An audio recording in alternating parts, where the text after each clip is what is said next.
En Radio Usal hay hueco para la historia. Adéntrate en el pasado. Vívelo en Radio Universidad con Historias de Bolsillo. Los lunes a las 5 de la tarde en el Aula 89. Historias de Bolsillo con Daniel Justo y Moisés Rodríguez.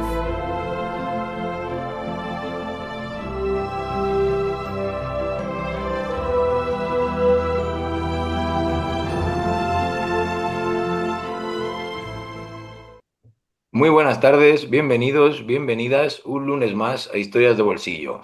Llegamos al programa 228, arrancando este mes de diciembre, y como ya sucediera hace unas semanas, vamos a traeros hoy un programa dedicado específicamente al grupo de transferencia del conocimiento de Historia de la Universidad de Salamanca, aunque eso es algo que nos va a explicar en un poquito más de detalle mi compañera Sofía, que me acompaña hoy en los micrófonos del programa. ¿Qué tal? Muy buenas tardes, Sofía. Un placer compartir micrófonos contigo una semana más. Hola Dani, buenas tardes, ¿cómo estás? Cuéntame un Efectivamente, hoy poquito, vamos a tener, espera, cuéntame un poquito eso del grupo de transferencia y ponnos un poco sobre todo en situación, porque ya hablamos Ujú. hace unas semanas con algunos miembros, pero hoy vamos a traer pues otro tema, otras personas hablando, así que cuéntanos un poco cómo funciona la dinámica.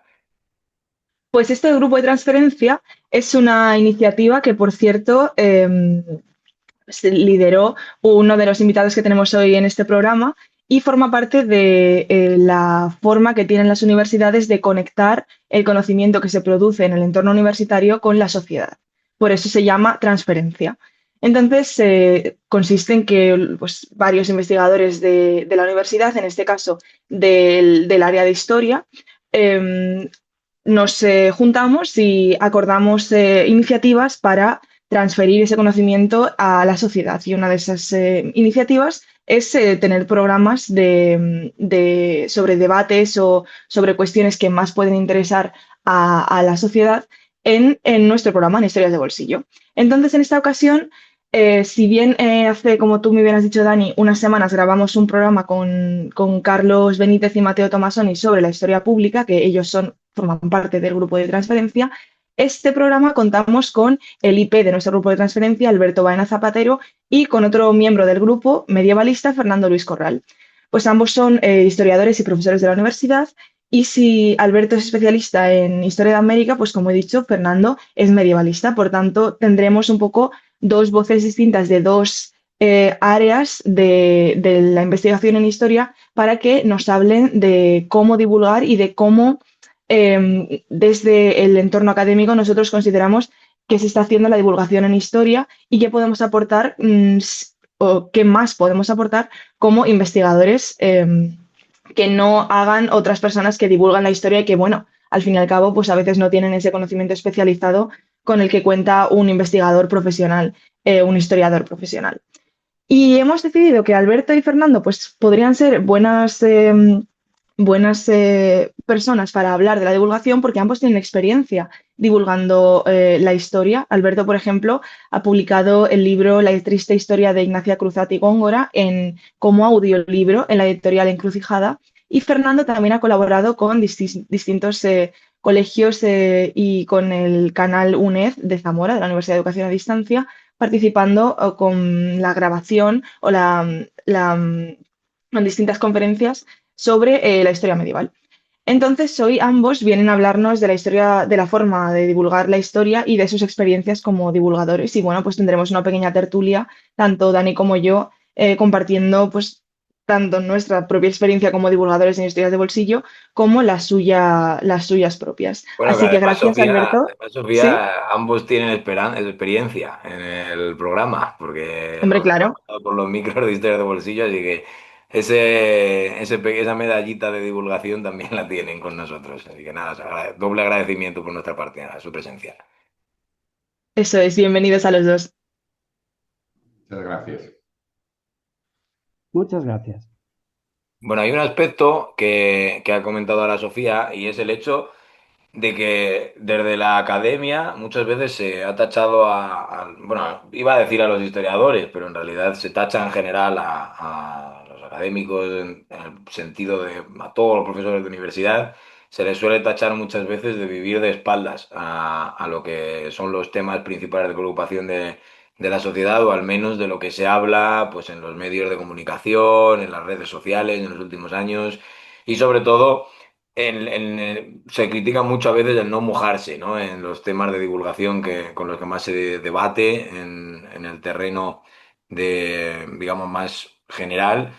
¿Cuál creéis que, ya no solamente desde la generalidad del mundo académico, sino desde vuestra propia experiencia, cuál creéis que es vuestro compromiso con la comunicación social del conocimiento o con esta transferencia?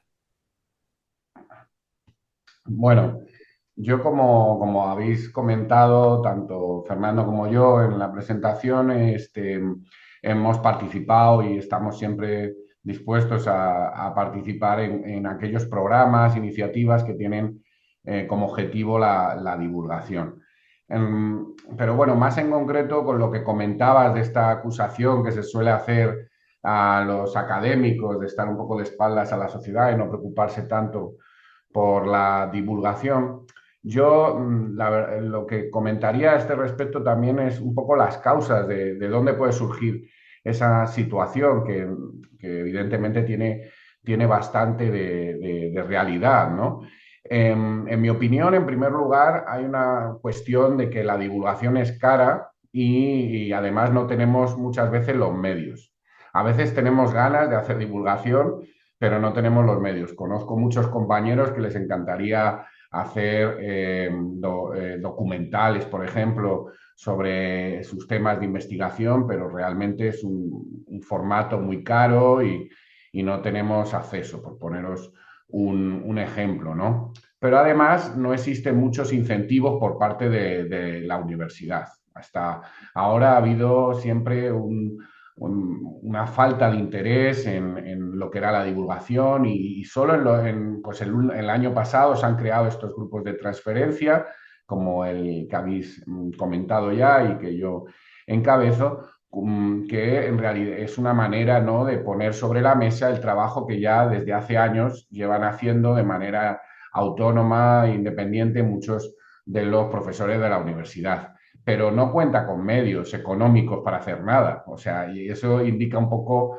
el problema. Pero además nosotros tampoco como profesores de la universidad o como funcionarios, si queremos, no tenemos muchos incentivos porque muchas veces se nos juzga en los concursos para progresar por publicaciones científicas. Y estas cuestiones que tienen que ver con la divulgación se consideran como cuestiones menores y no se valoran de la misma manera. Entonces, yo creo que es un conjunto de circunstancias que no tenemos acceso al público general por una cuestión de no tener acceso a los medios, pero además tampoco se nos motiva desde la universidad a que hagamos esa labor que es tan importante para la sociedad y para dar sentido a nuestro trabajo, ¿no?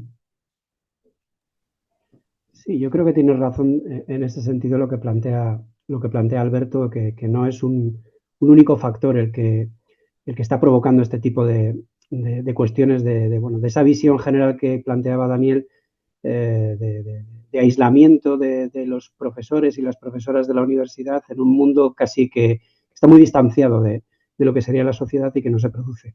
Y yo creo que es verdad que tiene razón en este caso Alberto, es decir, factores, sobre todo el de los medios con los que a veces no contamos, no solo para cuestiones, evidentemente, cuando uno piensa en medios audiovisuales no es fácil y es muy caro, pero también cuando uno pretende o piensa en la forma más tradicional de divulgación que se hacía, y era también a través de lo que es los artículos en revistas de cierta divulgación, tampoco es fácil, tampoco es sencillo, no hay tantas y no es algo en lo que nos prodiguemos. Hubo momentos hace ya muchos años donde revistas como Historia 16 tuvieron un amplio campo de trabajo en este tipo de cuestiones. Ha habido ahora revistas que van recogiendo, a lo largo del tiempo han ido recogiendo parte de esos relevos y Despertaferro quizás es una de ellas que es la que más potencial ahora mismo despliega en ese sentido de cosas, pero es verdad que tampoco es, no sé si eso llega al resto de la sociedad. Y ahí un poco es a donde voy a ir también.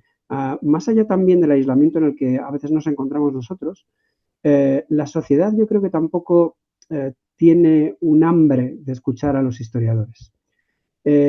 Nos llaman o nos solicitan nuestros servicios siempre en momentos en los que se nos plantea más que el que actuemos como historiadores, actuemos como jueces a la hora de valorar ciertas situaciones. La mayor parte de las veces en cuestiones políticas, en las que los historiadores, bueno, podrían tener algo que decir a la hora de hacer un planteamiento de procesos políticos que se pueden analizar, pero lo que quieren de nosotros es algo a lo mejor a lo que nosotros muchas veces no nos prestamos tampoco porque pensamos que estamos entrando en un campo que a lo mejor no nos corresponde. Y al final, un poco como también Alberto lo planteaba, al final estas cuestiones de la divulgación, hasta hace poco cuando se ha planteado esto de los grupos de transferencia, se ha convertido casi en una labor de Quijotes, bueno, pues de una labor autónoma y aislada también por parte de investigadores y de investigadoras que de forma autónoma y porque querían se han lanzado a mares de explicación de cuestiones que creemos que pueden interesar a la sociedad en distintos espacios, ¿no? No solo en la divulgación a través de, bueno, pues como ha hecho Alberto, de audiolibros, que puede ser un campo nuevo donde queda bastante por hacer, sino también, bueno, pues como él también decía, prestarnos a todas aquellas actividades a las que nos llaman, que consideramos que tienen interés, ¿no? Yo, en mi caso, el participar con la UNED en varias ocasiones me parece muy interesante, pero es verdad que al final no deja de ser, en el caso de grabar vídeos para la UNED, para un público otra vez restringido, más allá de que la UNED tiene muchos estudiantes, pero es para estudiantes de historia. A no ser la participación en este otro tipo de iniciativas que parten de la UNED en diferentes espacios y también de la universidad, estas universidades de la experiencia donde la transferencia de conocimiento es a un público más amplio, porque es bueno, pues de diferentes extractos de conocimiento, no solo profesores, no solo estudiantes, sino personas que se apuntan a estas experiencias con el interés de conocer sobre todo. Pero me sigue pareciendo ámbitos en los que nos quedamos cortos, es decir, que no sé si llegamos a un amplio espectro de la sociedad. Bueno, has hecho unas observaciones, Fernando, yo creo que muy interesantes para, sobre todo, marcar esa diferencia entre una divulgación que se quiere hacer, como un poco la que describía también Alberto desde el propio profesorado, es decir, tú como especialista en una materia quieres hacer una obra de divulgación y otra divulgación que es la que se te reclama, ¿no? Es decir, cuando alguien te llama y te pregunta, pues estoy seguro de que a muchos profesores de Historia de América, con todos los debates que ha habido en los últimos años en torno a pedir disculpas o no por la conquista y todas estas cuestiones, a Mara, algún profesor le habrán llamado al teléfono del despacho y le habrán dicho cuál es el posicionamiento que debería tener España ante esto en función de su conocimiento de historiador, ¿no? Cuando en realidad es un tema mucho más político que histórico. Estoy seguro que Alberto, que está sintiendo mientras comento este ejemplo, tiene más adelante ganas de tratar el tema en concreto, pero sí querría yo que diéramos un poco una segunda capa, ¿no? En torno a la situación que veis de la divulgación en España, bueno, en español más bien, porque tampoco es que podamos limitarnos a lo que se hace en territorio español. Sí, bueno, incluso podríamos hablar de divulgación en inglés. Yo, por ejemplo, consumo varios podcasts hechos en Reino Unido, es decir, eso depende mucho de los intereses de cada uno. La cuestión es la siguiente.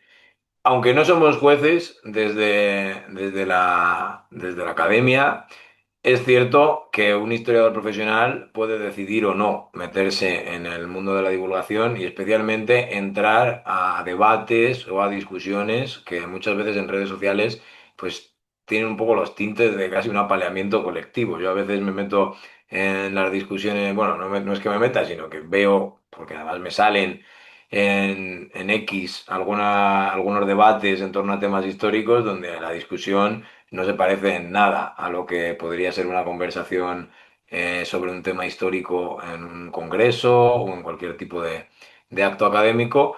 De hecho, hay algunos historiadores que han pasado por el programa, como Alejandro García San Juan, que a la hora de debatir en redes sociales a menudo se encuentran en situaciones muy tensas, ¿no? Es decir, yo muchas veces me encuentro con ganas de preguntar a esos profesores si realmente les merece la pena. Entonces, yo querría que contestarais un poco a una pregunta doble. Por un lado, ¿Consideráis que en líneas generales el ambiente que existe en España para la divulgación en historia es positivo? Es decir, ¿podríais valorar que existe una buena divulgación en España? Y al mismo tiempo, en este contexto que aparentemente, al menos en lo que parece en redes sociales, porque entiendo que en cosas más serias no sucede tanto, en este contexto que parece un poco hostil para los historiadores profesionales que se quieran meter a esos debates, ¿consideráis que ese ambiente echa para atrás a muchos historiadores profesionales de querer entrar en un registro más divulgativo? Porque yo muchas veces pienso, esto es un poco la experiencia personal haciendo el podcast, muchas veces da la sensación de que en ocasiones no importa tanto el contenido que estés explicando, sino pues cuestiones como qué masa de gente tienes ya a tus espaldas, entonces ya sabes que vas a tener un número de seguidores, un número de ventas, es decir, vemos mucha gente que se dedica a la divulgación, que prácticamente hable del tema que hable, tiene el mismo éxito, sin necesidad de ser especialistas. Entonces, ¿cómo podríais un poco abordar esta doble temática, ¿no? De la calidad de la divulgación en España, siempre y cuando teniendo en cuenta que nuestra opinión no tiene por qué ser una norma, y por otro lado, cómo interactúa ese ambiente hostil de las redes con las ganas que puede tener un académico de meterse a divulgar? A ver, yo desde mi punto de vista, claro, es que hablar de divulgación es muy amplio, o sea, entran muchísimas cosas, ¿no? Entonces, como hemos hablado al principio, distinguiría a lo mejor la divulgación que se hace por parte de profesionales de la comunicación, periodistas, etcétera, de la que a lo mejor nace de académicos, ¿no? O desde la universidad, ¿no? Entonces, hay muchos tipos de divulgación, ¿no? Pero bueno, más o menos la idea es intentar llegar a un público mayor a través de un lenguaje más accesible, ¿no? Entonces, en ese sentido, creo que los historiadores sí que deberíamos de intentar colaborar, participar y poder entrar en esos formatos y llegar a la gente, pues como hablábamos antes en los audiolibros, las redes sociales, etcétera. En relación a lo de los debates, que como decías, Daniel, pues no sé si por suerte o por desgracia la historia de América ha estado muy de moda en los últimos tiempos por todos los debates de si hay que pedir perdón o no, si el imperio fue bueno o fue malo. Entonces, esos debates que a mí personalmente, claro, no me interesan tanto como académico porque tienen que ver más con cuestiones políticas del presente, pero sí que creo que nuestra labor no podemos quedarnos al margen de ellos, ¿no? Y no por una cuestión de que nos pongamos como una especie de árbitros del rigor histórico, porque creo que estos debates que tienen que ver con el presente tienen que ver con diferentes memorias de lo que es el pasado, ¿no? Y de esa manera el pasado lo vive distinto, pues a lo mejor la gente, los indígenas de México que los españoles, ¿no? Entonces, creo que tiene que ver también con una cosa que es un poco lo que decían los filósofos que había que hacer, no tanto a lo mejor decirle a la gente lo que tiene que pensar como hacer, como que se hagan preguntas, ¿no? Y se interroguen sobre ese pasado o qué hay detrás de esos debates y que sean capaces de darse cuenta que cuando se está hablando a veces de Hernán Cortés no se está hablando del siglo XVI, sino que se está hablando pues del presente y de cómo entendemos pues las relaciones con América Latina, pues dentro de estas sociedades también con poblaciones que han sido marginadas, etcétera, o responsabilidades históricas que también tienen que ver con debates políticos, ¿no? Entonces yo creo que por ahí, bueno, son muchas cuestiones, ¿no? Que también no sé, Fernando, ¿qué opina? No, la verdad es que la pregunta que nos planteaba, el tema es muy amplio, como tú dices, es decir, a quién queremos llegar, qué tipo de canal utilizamos para poder hacer esa divulgación. Queremos intervenir en ese ambiente que dibujaba Daniel, que evidentemente no es muchas veces agradable, ¿no? Sobre todo en redes sociales, porque una cosa es la divulgación donde el interlocutor es más pasivo y lo que recibe es la información y en ese sentido no plantea un problema de un ambiente enrarecido donde lo que haya sean reproches y reproches a la actividad que hacemos como divulgadores o no. Y otra cosa es esa otra parte en redes sociales donde, bueno, pues mencionabas el ejemplo de de Alejandro García San Juan, que yo creo que es uno de los más combativos que yo conozco en redes sociales a la hora de planteamientos históricos, ¿no? Sobre procesos que él conoce muy bien. Y claro, cuando tú ves a él o a otros, no sé, también hay más historiadores, en este caso a lo mejor del ámbito más de la historia contemporánea. Que Julián también Casanova, por ejemplo, que también ha claro, pasado por aquí, Julián también. Casanova yo le suelo seguir mucho cuando ha aparecido últimamente en el canal 24, bueno, el canal 24 horas, en la noche 24 horas, que de la mano del periodista Xavier Fortes. Y claro, se trata de plantear, en este sentido a mí sí me parece importante algo que también planteaba Alberto, es decir, cuando se producen, un poco es cuando nos llaman, ¿no? Cuando se producen este tipo de problemas políticos en torno a perdones que haya que pedir o no, o un planteamiento, a mí eso no me preocupa tanto como el que sí me parece que es importante y es una labor que tenemos por delante, y es el de desmitificar. Es decir, se plantean situaciones al albur de muchas de estas cuestiones políticas en las que a mí no me interesa tampoco entrar, pero lo que no me gusta es que se utilice la historia como un elemento en el que se está tergiversando claramente la historia. Y los historiadores ahí sí tenemos una responsabilidad. La responsabilidad de decir, muy bien, usted puede utilizar los argumentos históricos para una reivindicación política, la que sea, mientras esté dentro de los cauces legales, todas son legítimas, pero una cosa es utilizar la historia que sabemos que está contrastada y otra cosa es tergiversar la historia para moldarla un poco a tu reivindicación política. En ese sentido, un poco lo que planteaba Alberto también de Hernán Cortés, caer en el presentismo, es decir, no, los historiadores no podemos caer en eso, en esa parte de rigor que nos corresponde a nosotros a la hora de plantear las fuentes con las que se tiene que hacer, hay que tratar de plantear esto para también un poco calmar ese ambiente a veces también enrarecido. Y en ese sentido también me parece que algo que perdemos de vista en cuanto a nuestras audiencias es algo que, ¿por qué estamos en ese ambiente tan enrarecido? Vayamos al origen, en vez de intentar tratar de hacerle llegar la historia y cómo es la historia y qué labor tenemos nosotros como historiadores en ese campo de la investigación, qué hacemos, hay muchas personas que no, eso, nos buscan como jueces, no como historiadores, y realmente no conocen cómo nos manejamos nosotros con las fuentes para poder luego contar eso de una forma que se entienda, con un lenguaje claro, un lenguaje que llegue. A mí una de las cosas que más placer me está dando en los últimos tiempos es la experiencia que llevo haciendo desde hace 2 años tratando de explicar historia a niños de primaria. Y a mí me parece que es fundamental también, es decir, no podemos olvidar, es decir, parece que cuando hacemos estas cosas hacemos un audiolibro para personas que tienen ya unos ciertos conocimientos históricos. Hacemos, trabajos de artículos para personas que pueden leerlo eso y entender procesos históricos. Hacemos clases o conferencias para personas mayores que pueden comprender parte de eso sin demasiados problemas, ¿no? Y que incluso se pueden llegar a posicionar. Pero nos olvidamos de que quizás ir a la escuela, a donde están los niños, y niños de primaria, donde todavía están aprendiendo también, mucho de lo que es cosas muy básicas de lo que es la historia, de lo que son los periodos históricos, el tiempo cronológico.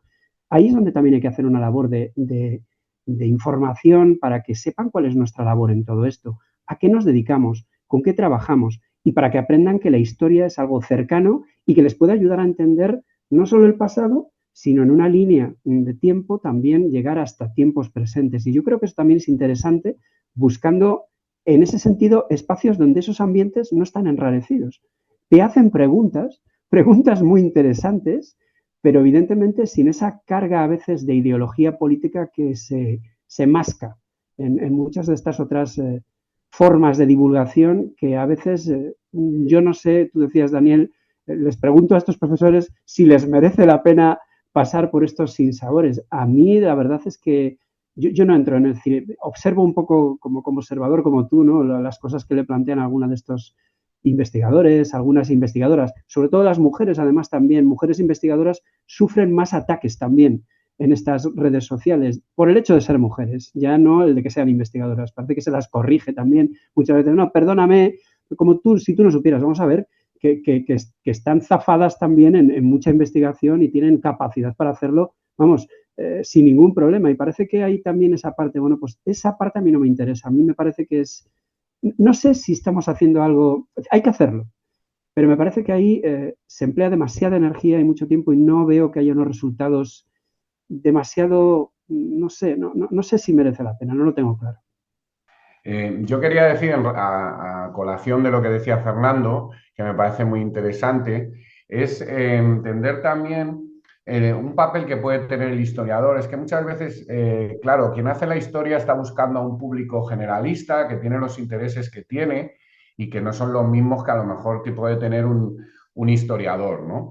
Entonces, creo que muchas veces estos productos de divulgación, revistas, series, películas, se basan mucho en temas militares, en guerras, en reyes y reinas. Acaba de hacer Televisión Española otra serie sobre reinas, que es una historia muy clásica y además les gusta mucho en esta divulgación las anécdotas de la historia, ¿no?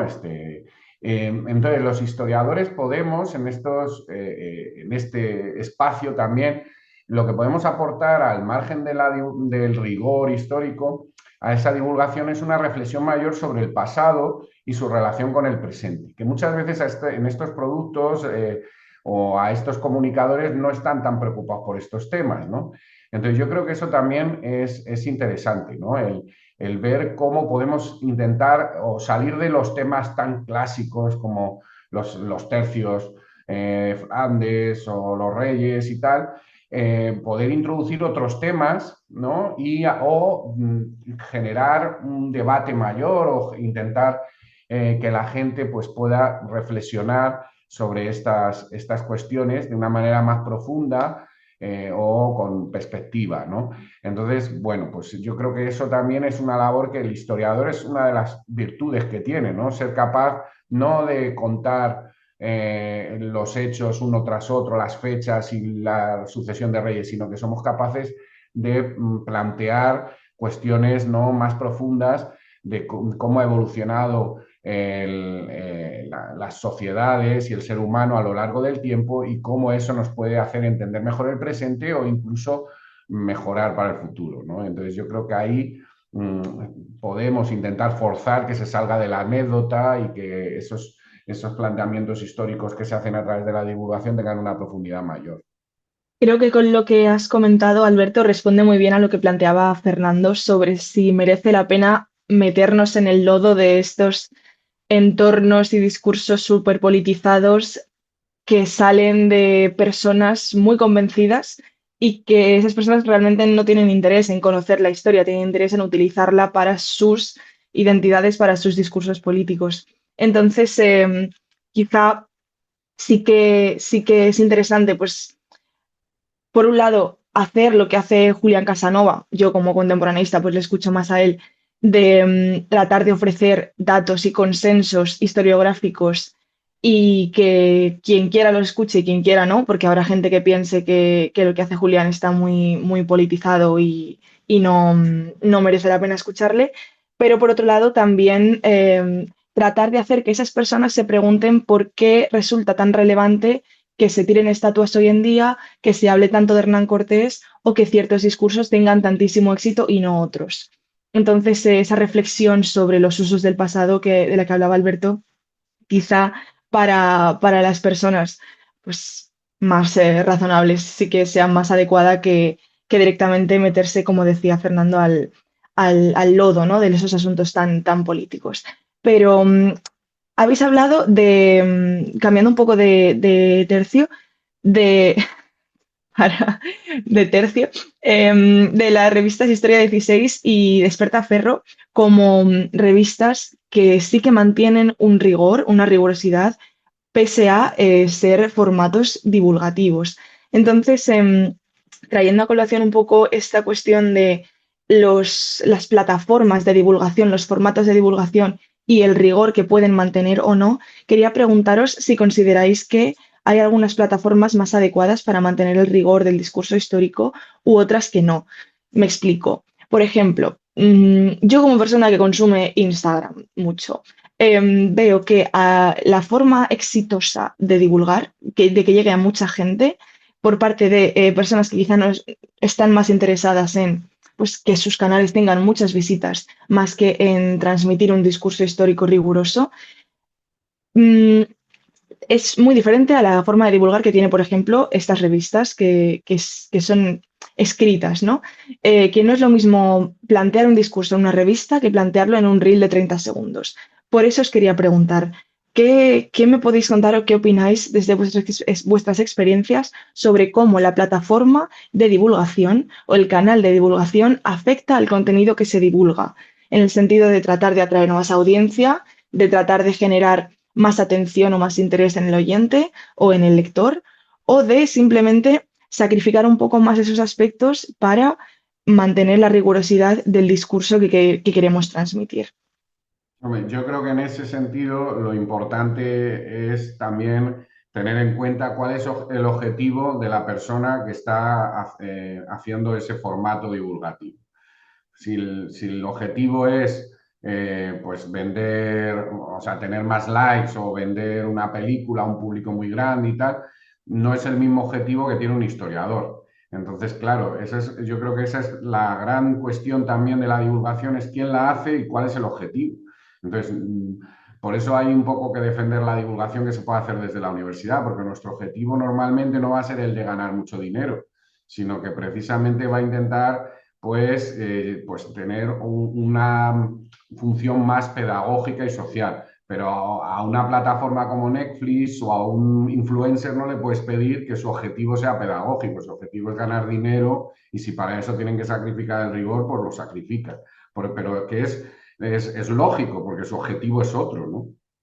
Sí, yo creo que ahí en eso tienes razón, evidentemente que los objetivos cuentan a la hora también del planteamiento, pero a ver, yo en este caso, yo también consumo Instagram y procuro, no tanto por la historia, porque no me parece un espacio donde encuentre, es verdad que hay divulgadores y divulgadoras de historia en Instagram, me manejo más con X o con Blue Sky, pero entiendo que son, evidentemente, claro, formatos diferentes y que eso también no deberíamos de renunciar a ellos tampoco en ese sentido. Más allá de que nos pueda, pues lo que comentábamos antes también, de que estas plataformas están abiertas a un público tan grande que en muchos casos generan mucho ruido de personas que, bueno, quizás a lo mejor no están interesados ni en la historia, ni en su divulgación, ni en lo que se está contando allí, sino tan solo, pues bueno, lo que nos encontramos son muchos trolls y lo que hacen es generar un ruido en función de que si lo que planteabas tú, Sofía, de que si ellos piensan que tú tienes un posicionamiento político, pues todo lo que digas va a dar igual. Es decir, por más que esté justificado, me refiero documentalmente, a través de vestigios históricos contrastados, les da igual. En ese sentido no vas a tratar de convencer a nadie. Pero más allá de eso, sí que es verdad que por la oportunidad que tuve de trabajar con esta gente de la UNED de Madrid a la hora de hacer bueno, pues estos formatos de vídeos cortos para los estudiantes, ese día perdí más tiempo, bueno, perdí, no fue perder, tuve que emplear más tiempo en aprender cómo había que hacer ese vídeo para que fuera mejor, se entendiera mejor por parte de los estudiantes. Y en ese sentido yo creo que en este caso, en estas plataformas, tenemos que no renunciar a ello y aprender a cómo, en poco tiempo, porque además aquí otra vez vuelvo a contar otro elemento que es clave, ¿no? Cuando tú escribes un artículo para una revista tienes un espacio. Es verdad que no te dejan escribir a lo mejor todo lo que tú querías, pero bueno, hay un espacio más amplio para desarrollar ideas, para desarrollar hipótesis, para plantear datos que se han obtenido del trabajo de investigación. Y en cambio, en un formato de Instagram, no debes de sobrepasar el minuto y medio para contar una serie de cosas, porque más allá de ese tiempo, bueno, pues no vas a conseguir captar la atención de aquellos que a lo mejor te están escuchando, con lo cual es verdad que ahí te limita el tiempo a tratar de plantear justo lo que Alberto planteaba, de no quedarnos en la anécdota e irnos a cuestiones más profundas. En formatos donde el tiempo es tan corto es muy complicado poder hacer eso, a no ser que se utilicen esos formatos para lanzarnos a otro formato un poco más amplio, como pueden ser canales de YouTube, donde a lo mejor tienes más tiempo para desarrollar alguna cosa, aunque no sea muchísimo tiempo, pero algo más que ese minuto, 2 minutos, en donde tú puedes desarrollar bueno, pues algún tipo de visionado o tal. O la utilización de Instagram no tanto como el canal directo de planteamiento de ideas y bueno, pues de procesos históricos, sino de resultados. Es decir, después de haber planteado, pues no sé, se me ocurre, el otro día hacía también con Tomás Vado, otro compañero nuestro, una visita por la ciudad para ver lugares de resignificación con los estudiantes. Bueno, pues a lo mejor la visita fue alrededor de 1 hora. No vas a estar grabando un vídeo de Instagram de 1 hora porque a los 10 minutos no tienes a nadie viéndote. Pero a lo mejor sí se pueden grabar partes de eso y que en 1 minuto se plantee como los resultados de una actividad que genera un cierto interés por parte de la gente y que eso lleve a otros formatos de divulgación, como puede ser una visita guiada por parte de un historiador, de una historiadora, a buscar bueno, pues una explicación de espacios para una población amplia. Pueden ser niños, pueden ser gente más mayor, jóvenes a los que están estudiando historia del arte, este tipo de cosas, donde sí se pueden plantear estas ideas, que me parece muy interesante, lo decía Alberto, de ir más allá de la anécdota, que parece que es lo que vende, y hacer ese tipo de planteamientos de explicación de cómo vivía la gente en un momento determinado y cómo ha evolucionado esa forma de vivir en un mismo lugar o en diferentes sitios. Entonces, es complicado el adaptarse a los nuevos medios, pero yo creo que es que el camino va a ir también por ahí, con lo cual, más allá de que tampoco renunciemos a la publicación en revistas de divulgación, en espacios de divulgación escrito, renunciar al mundo audiovisual es complicado, pero yo creo que eso va a exigir también de nosotros, como académicos y académicas, una adaptación y aprender también cómo hay que hacerlo no porque busquemos más seguidores, nos tiene que dar igual eso, ni tampoco dinero, como decía Alberto, el que se meta en esto por dinero, bueno, pues va un poquitín down, no tiene sentido. Pero sí el que lleguemos a un público que quizás le interese eso y, bueno, a partir de ahí entre en otra serie de cosas que quizás sean interesantes. No, habéis Sí, tocado un aspecto, espera Alberto, antes por organizar un poco el tema del dinero, me llama muchísimo la atención que Alberto comentaba hace un momento. Bueno, hay cosas que la pérdida de rigor justifican, ¿no? Es decir, como si una plataforma está produciendo, pues yo que sé, una serie de televisión como lo que hablabais de Netflix, es justificable que, bueno, que pierda algo de rigor para hacer un producto más entretenido o que genere mejores beneficios. El problema que yo le veo a esto es un poco lo que reflexionaba Fernando al final de su intervención, que más allá de esas plataformas que hagan contenido, digamos, de entretenimiento, aquellas pues personas o organismos que hagan un producto para venderlo como divulgación histórica rigurosa, pierdan en realidad rigor por el hecho de que quieran ganar más dinero, que eso es en realidad lo que puede suceder también, porque sabes que hay un público objetivo, quieres escribir un libro que toque ciertos temas que van a hacer que se vendan más y luego está al lado, y es verdad que esto pues siempre se nos puede tachar un poco de rencorosos, ¿no? El que esté al lado del libro del académico que explica el tema mucho mejor, o al menos que explica el tema con mucha mayor profundidad y con mayor rigor, y sin embargo, pues tenga un número de ventas mucho más reducido, ¿no? Yo creo que eso sí que es un aspecto que de la academia podemos criticar, el hecho de que por intentar conseguir mayores beneficios se pierda rigor en obras que se venden como productos realmente rigurosos. Yo estando de acuerdo, pero creo que no hay que ser ingenuos. O sea, si Hollywood hace una peli de Troya, le da absolutamente igual la Eneida y la Ilíada y dice, yo lo que quiero es que haya aquí una historia de amor y un final feliz y los cánones de lo que tiene que ser una película comercial, ¿no? Entonces, y contra eso no podemos luchar. Sobre otro tipo de productos que son teóricamente su objetivo es la divulgación y no tanto pues un aspecto comercial como el cine, etcétera.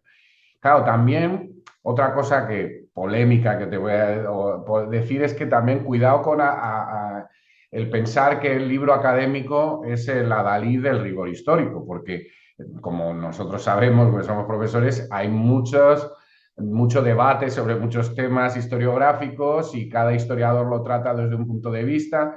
Sin ir más lejos, en mi campo de investigación, como es la historia de América, pues la conquista tienes historiadores que dicen cosas radicalmente distintas, ¿no? Claro, hay una cosa que son los hechos, ¿no? Que los españoles llegan a América en 1492 o que Tenochtitlan cae en 1521. Pero a partir de ahí, ¿cómo se interpretan? ¿Cómo los hechos? ¿Cómo se pone el foco en unos aspectos o en otros? ¿Cómo se valora? Claro, pues tampoco somos los historiadores, somos también, construimos discursos y se nos puede acusar, y se nos acusa muchas veces también de ser sectarios, etcétera, ¿no? Entonces, pues, claro, esta cuestión del rigor es problemática y también no digo que sea mi opinión, pero muchas veces se nos acusa de ponernos en una situación de superioridad o respecto al resto de memorias que es problemática y que tiene que ver también con el debate de cómo los historiadores se relacionan con la sociedad o la historia pública, ¿no? Entonces, son temas complejos, ¿no? Yo entiendo lo que dices, Alberto, pero desde luego a mí me parece que el rigor no es negociable, en ningún caso. Y aquí lo que hay que hacer es distinguir entre dos cosas. Una cosa es, tú hablabas eso de las pelis, a mí también me gustan mucho las pelis, pero yo ahí distingo, eso no es historia, es entretenimiento, como tú dices. Entonces, quien va a ver una película pensando, pues Troya, que está asistiendo a una clase de historia sobre Troya, pues evidentemente no. Eso no es entretenimiento. Y yo voy a ver una película que tiene un fondo histórico, y digo fondo, y fondo con la F muy, muy fuerte, pero no voy a aprender historia, voy a divertirme. Leo una novela histórica y no tengo en la cabeza que esté aprendiendo historia de esa novela histórica, ni mucho menos. Mi objetivo ahí es entretenerme, no aprender historia. Si quiero aprender historia, pues me veo un documental del National Geographic o acudo a otra fuente de divulgación histórica que tenga rigor. Y el rigor no es negociable. Una cosa es, como dices tú, hay debates historiográficos, claro que los hay, y cada uno interpretamos una serie de hechos históricos desde un punto de vista diferente en el que entra, claro que sí, también nuestra ideología. ¿Por qué no? Pero una cosa es eso y otra cosa es el rigor, y el rigor está conectado con la metodología histórica. Y por lo tanto, cualquier planteamiento de cualquier historiador o de cualquier historiadora que esté basada en fuentes contrastadas, si se atiene a lo que le están contando las fuentes, todas las que pueda recabar para explicar un proceso histórico, son valorables en esa medida y por lo tanto tienen rigor. Igual de valorado que el punto de vista que adopte otro historiador o otra historiadora para hacer una interpretación. Por lo tanto, tendremos puntos de vista diferentes sobre un proceso histórico que no eliminan el uno al otro, aunque sí que haya planteamientos a veces demasiado en los extremos que sí tratan de eliminar, pero entonces ya estamos perdiendo el rigor histórico. Probablemente eso se está utilizando con otros fines que haya detrás. Y ahí es donde tiene que estar el historiador o la historiadora para decir, ojito, esto que estamos planteando aquí no tiene que ver con la historia, tiene que ver con otra serie de planteamientos y otra serie de objetivos que no son el conocimiento histórico, son otra cosa. Con lo cual, a mí me parece que en ese sentido no debemos de renunciar, pero claro, renunciar no es decir, no, es que estoy viendo una película o una serie, ahora que hablabas tú también de series de reinas, también he visto ahora estos días anunciado una, no me acuerdo cómo era, ENA o no sé qué, esto de las reinas que puntúa mucho, reinas o reyes, me da igual, el Cid o quien sea. Es que es entretenimiento, no es historia. Que en ese entretenimiento hay brochazos de historia, es decir, alguna brocha muy gorda de algún elemento para centrarlo en una época y tal, vale, sí, de acuerdo. En ese sentido, vale, pues lo estamos enmarcando en un contexto, pero no hay que perder de vista. Y ahí está la parte en la que los historiadores sí tenemos algo que decir y es enseñarle a las personas que a lo mejor no tienen esa preparación, porque no es una obligación tener tampoco una preparación histórica muy específica en diferentes etapas de la historia, decir, no, oiga, que esto está muy bien. Si esta película sobre Troya la lleva usted luego a leerse la Ilíada y de aquí a leer estudios arqueológicos de dónde estaba o no estaba Troya, genial. Este elemento de entretenimiento le ha llevado a un camino que le lleva hacia la historia. Pero no entender directamente pues la peli de Troya y ver a Brad Pitt allí pegándose con el resto de la gente, como que es que eso era lo que estaba ocurriendo. O entender que la peli de Thomas Mann sobre el Cid, pues Charlton Heston era el Cid y hagamos esa identificación y todo lo que ocurre en la película era real. Pues no, no señores, ni mucho menos. Ni tampoco el Robin Hood de Walt Disney. Es decir, es que entonces damos la misma valoración, son productos de entretenimiento que son para lo que Fernando, están. sí, pero perdona. Pero es que muchas veces la gente no tiene tan claro eso. Y el acercamiento que tiene mucha gente, por ejemplo, a la guerra civil, es a través del cine de la guerra civil. O, mira, te pongo un ejemplo, perdonadme muy rápido, que es una anécdota graciosa. Tenía un amigo que le gustaba mucho la película de Braveheart. Y entonces quiso hacer un tatuaje de William Wallace. Y se tatuó a Mel Gibson en el brazo, ¿sabes? Entonces no fue capaz de distinguir, o sea, que Mel Gibson no es William Wallace. O sea, bueno, es un caso extremo, pero quiero decir que muchas veces la gente no da ese paso y se queda simplemente en que le llega la información a través del cine y esas series y no va más allá de eso. Pues ahí es donde está nuestra labor, en transmitirle a la gente de forma efectiva que eso está muy bien, pero que Mel Gibson no era William Wallace, que había otro personaje que a lo mejor era más feo y más alto que, que Mel Gibson. Y entonces ahí es donde sí que nosotros sí podemos hacer ese trabajo, es decir, está muy bien esto, pero mira, que no, que esto no va así. Probablemente este amigo tuyo que se trató a William Wallace, más allá de llevarse esa decepción, decían, venga, hombre, no, pero es que, no, mira, esto es así porque tenemos esta referencia y esta referencia y esta referencia, y esto es lo que nos permite entender no solo lo que le ocurre a este señor en esta época en Escocia, sino otra serie de cosas, ¿no? Y cuando digo eso, pues lo podemos llevar a cualquier otro ámbito geográfico y temporal, ¿no? Es decir, que no se entienda. Claro que la gente, igual que no entienden, digo, las películas, igual que hay mucha gente, es un debate que establezco normalmente con los estudiantes de primero del grado, es decir, la novela histórica como un elemento también de divulgación y que en muchos casos hay muchas personas que lo interpretan como una verdad histórica. Es decir, no, es que este señor, que además es muy famoso, ha escrito un libro, yo que sé, me da igual, sobre Berenguela.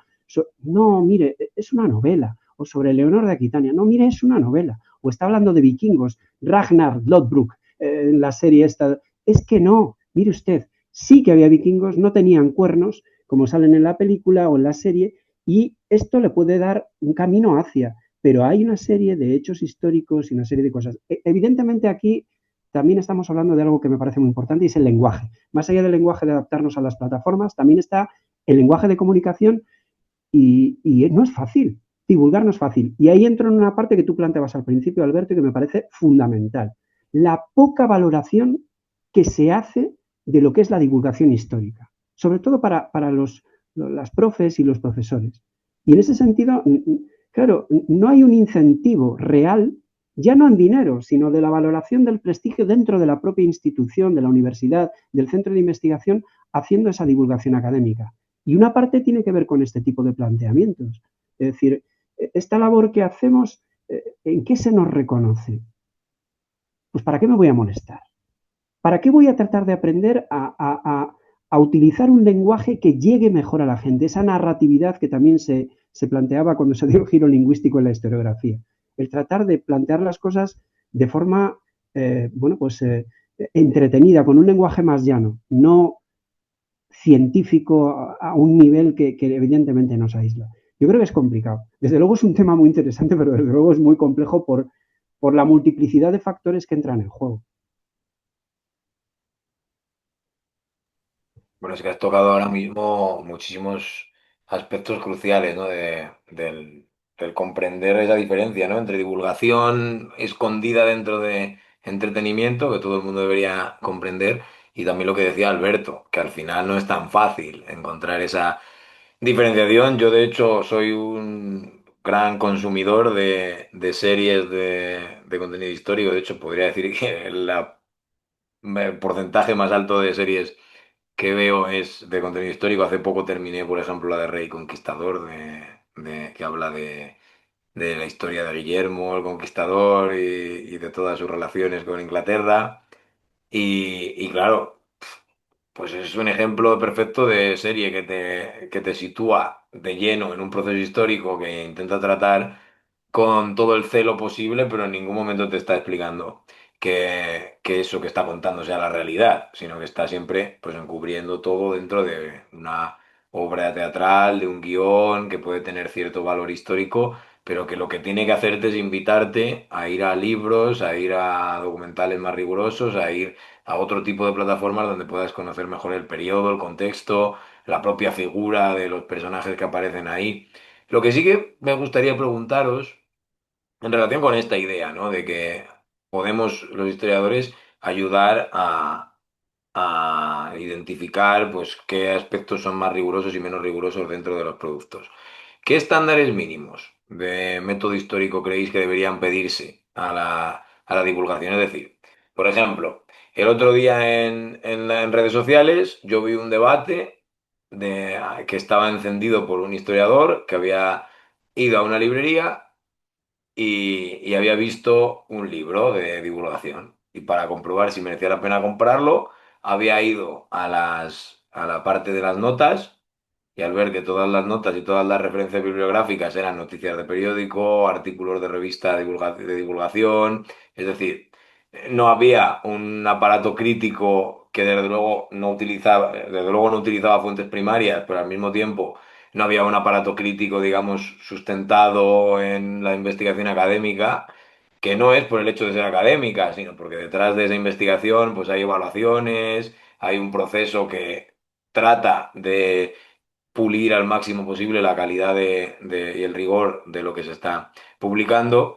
Claro, no aparecían notas rigurosas, digamos, ¿no? Entonces, yo pienso en un libro y que un requisito básico para considerarlo riguroso dentro de la divulgación sea que la bibliografía sea de una bibliografía de especializada y de probada validez, ¿no?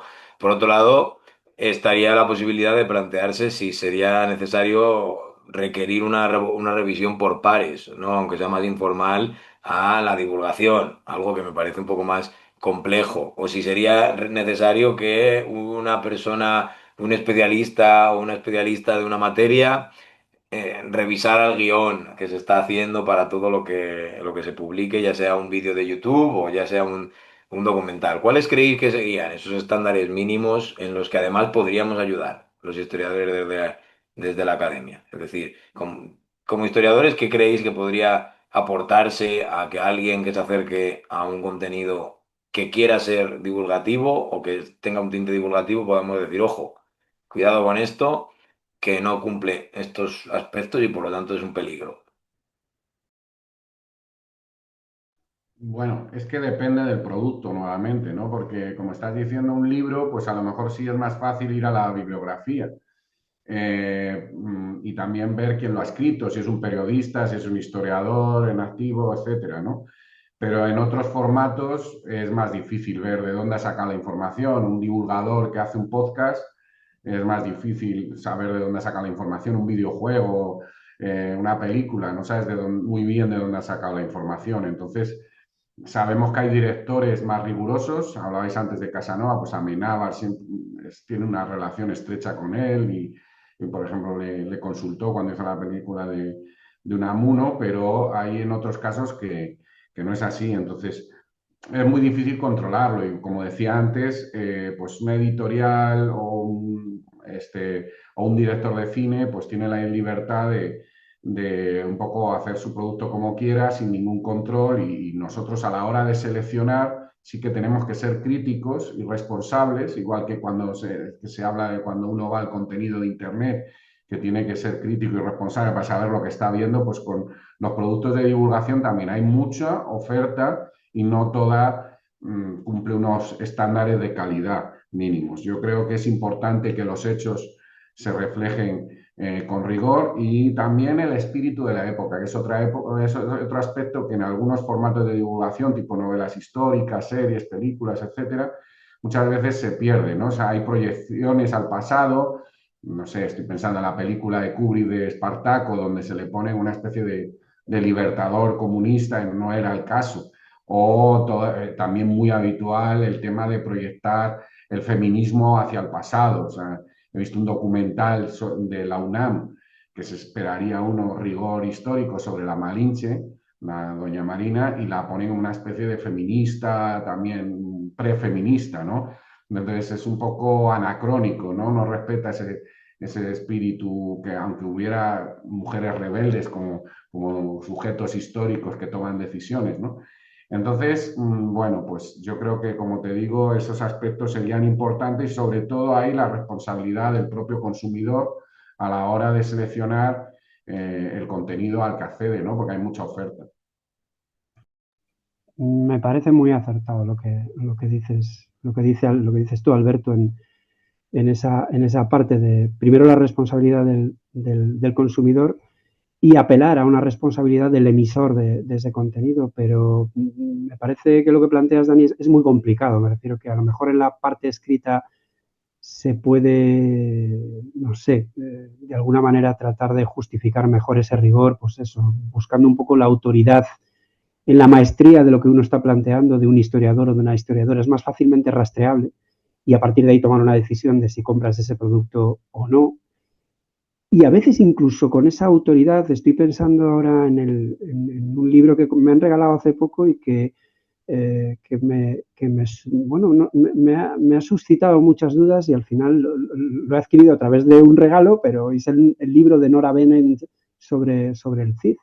Había leído opiniones encontradas, tanto a favor como en contra de cómo estaba hecho el libro, y está publicado en una editorial que también pues, me merece respeto, como es Crítica, porque también publica obras de otros historiadores que tienen, bueno, pues que tienen referencia de autoridad en ese sentido, es decir, con lo cual el medio no me parecía malo, pero claro, cuando he empezado a ojear las primeras páginas del libro me estoy encontrando también con que, por ejemplo, esa parte de notas al pie de página en muchos casos, o notas al final, me da igual, ya no es que sean libros, es decir, referencias periodísticas, que no es el caso, sino que no están. Y claro, la autora tampoco es una mala historiadora, ni mucho menos. Es decir, no me acuerdo si es formada en Cambridge o en Oxford, me refiero que tiene una formación histórica sólida.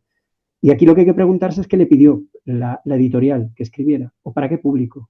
Y tengo la sensación, me gustaría hablar con ella, estoy en camino de ello, pero me gustaría hablar con ella, pero la sensación que tengo es que la editorial le pidió un producto a lo mejor más para el público británico y no para el público español, al que al final se traduce el objeto original que era en inglés. En ese sentido, un poco voy a que a mí me parece que es muy difícil, que depende mucho de la responsabilidad del que consume como también del que emite el producto. Y sabemos también de muchas películas en las que se ha solicitado el concurso de historiadores para tratar de buscar ese espíritu que mencionaba Alberto, de la época, de cómo vivían.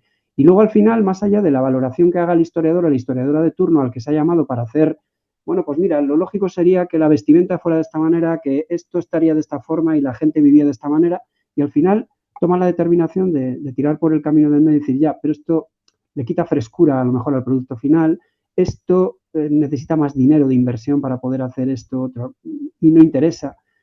Y se queda el producto en otra cosa, ¿no? Entonces se rompe ese rigor o se pierde esa posibilidad de transmitir también algo de rigor histórico.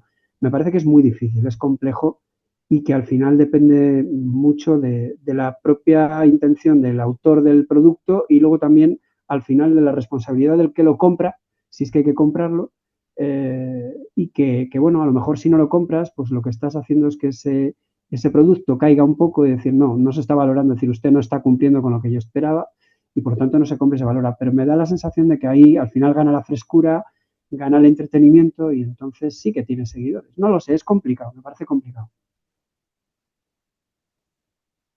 Desde luego es complicado y habéis hablado de dos ejemplos bastante representativos, ¿no? Y de dos países distintos, que esa es un poco la pregunta que quizá para ir cerrando la entrevista quería haceros.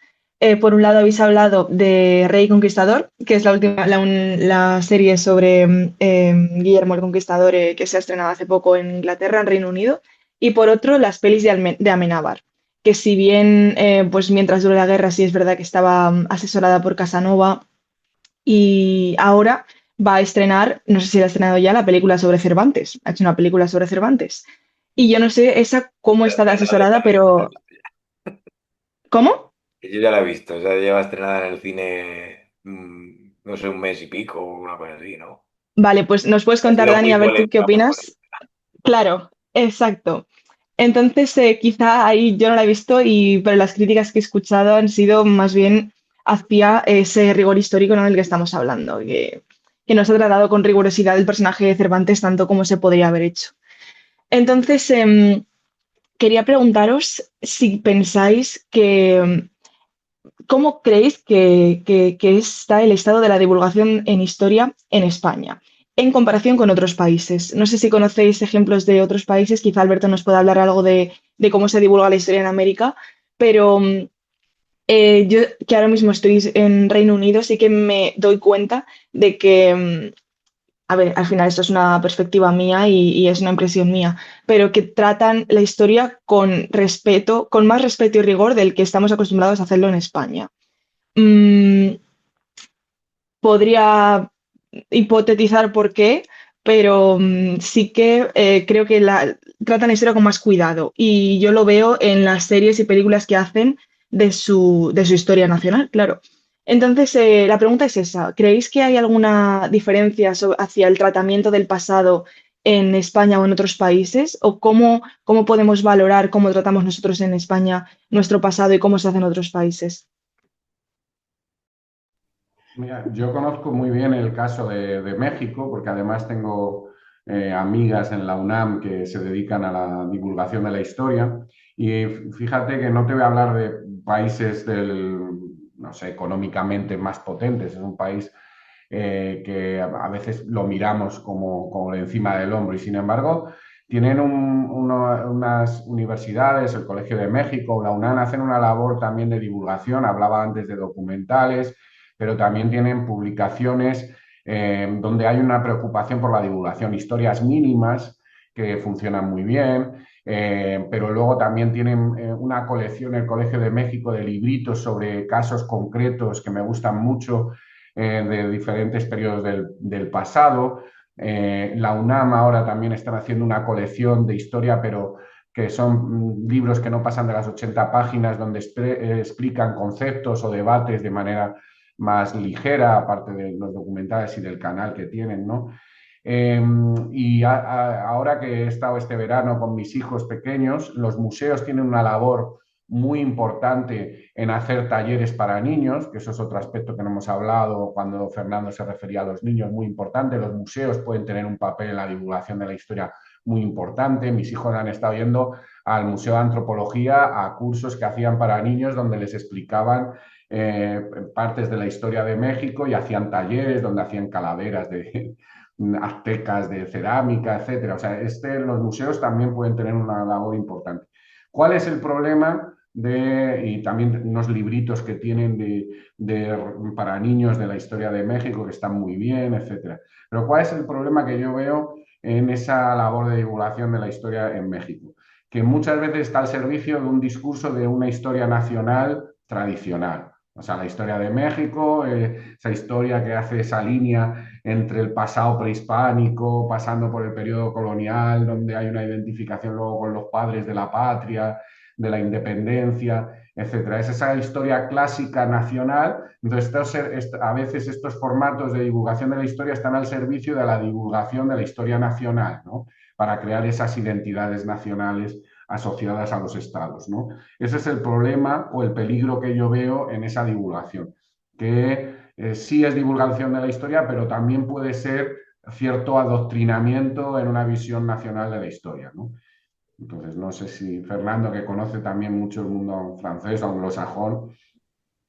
Más que nada el mundo anglosajón. Es verdad que me parece muy interesante esto último que has dicho, pero un poco a lo que iba. Yo que conozco un poco más también el mundo anglosajón por los contactos que tenía en Edimburgo y luego en Exeter con Simon Barton, pues es verdad que me parece que, como decías tú, Sofía, los británicos se preocupan mucho de un tratamiento, sobre todo, respetuoso de la historia.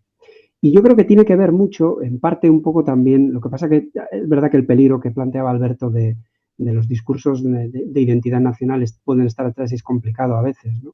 Sobre todo cuando más nos acercamos a lo que es la historia contemporánea, a lo mejor en el tratamiento más antiguo no, pero bueno, muchas veces esa historia contemporánea busca la legitimación en tiempos más antiguos, ¿no?